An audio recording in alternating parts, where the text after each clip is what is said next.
Welcome to the Banker Lamp. Please enjoy the video. In this video, I will explain how to file a no tax due report in Texas. First, it's important to understand the Texas franchise tax. Many businesses, including corporations and LLCs, are subject to this tax. However, if your total revenue is below a certain threshold, you might qualify to file a no tax due information report instead of a full tax report. This simplifies your annual filing obligations significantly, saving you time and effort. To qualify for no tax due information report, your entity's total revenue must be at or below the current no tax due threshold. This amount is usually updated periodically, but it's often more than $1 million. Even if you qualify for no tax due, some entities, like corporations and LLCs, still need to file a public information report.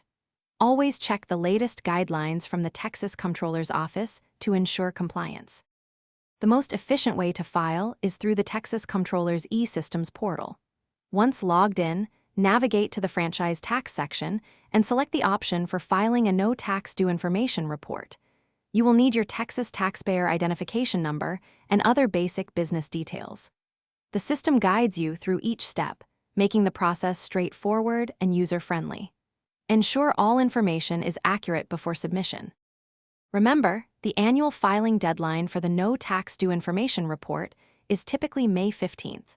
Filing on time is crucial to avoid penalties and ensure your business remains in good standing with the state.